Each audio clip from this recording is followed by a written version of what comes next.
వెబ్సైట్లు యూట్యూబ్లకు సంబంధించి decision making ఎవరు తీసుకోవాలి? సమాచార ప్రసార శాఖ తీసుకుంటున్నాడు. ఆయన ఇచ్చారు ఆయనకి ఆ స్వేచ్ఛ?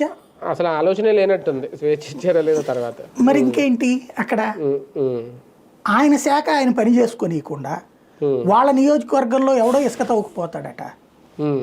మేబీ ఈయన పేరే చెప్పుకు తవ్వుతారు. ఇప్పుడు అన్ని చోట్ల జరుగుతున్నదంతా అవును అంతే కదా. అన్ని చోట్ల జరుగుతున్నది ఏంటేంటి? పోనీ వైఎస్ఆర్ కాంగ్రెస్ పార్టీ వాడు తవ్వుకుపోతున్నాడు, వైఎస్ఆర్ కాంగ్రెస్ పార్టీ వాళ్ళు ఆయన పట్టించుకోలేదనే కదా తెలుగుదేశంలోకి వచ్చింది ఆయన. ఈ కాంట్రాక్టర్లు లేకపోతే ఈ రవాణాదారులు లేకపోతే వీళ్ళది ఏదో ఒక పార్టీ ముద్ర వేయడం అనేది ఓ పెద్ద డ్రామా. ఎందుకంటే వాడు అదే కాంట్రాక్టరు ఎవడు అధికారంలో ఉంటే వాడి తరపున పనిచేస్తాడు. అంతేగాని వైసీపీ రాగానే తెలుగుదేశం కాంట్రాక్టర్లు అందరూ పని మానేసి కూర్చున్నారా? చేశారుగా, వాళ్ళే కాంట్రాక్టులు చేశారుగా వాళ్ళ టైంలో కూడా. అదే సందర్భంలో వైసీపీ వాళ్ళు ఇంకో 20-30 మంది వాళ్ళు కూడా ఉండుంటారు. అంతకుముందు తొక్కువే పడ్డోళ్ళు అయి ఉంటారు.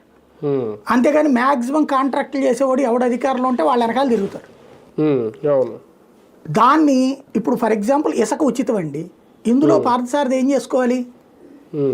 నాకు తెలిసి పార్థసారథి నేను అబ్జర్వ్ చేసి ఇంతకుముందు మంత్రిగా ఉన్నప్పుడు కూడా నాన్ కరప్టెడ్ అతను.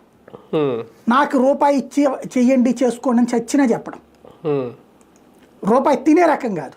పైగా ఓ ప్రశాంత కుటుంబ జీవితం గడుపుతాడు. మీరు హైదరాబాద్లో చూస్తే ఏదన్నా సినిమా థియేటర్కి వాళ్ళ భార్యాభర్త వెళ్తే కనీసం సెక్యూరిటీని కూడా పట్టుకుపోరాడు. నేను 2-3 సార్లు సినిమా థియేటర్లోనూ షాపింగ్ మాల్స్లో చూసా వాళ్ళని. ఎవరిని వాళ్ళు క్యాజువల్ టోపీ పెట్టుకుని వెళ్ళిపోతాడు ఆయన. ఎందుకంటే పక్కన ఎవరిని ఉంటే కనుక జనానికి అర్థమవుతుంది అనేసి.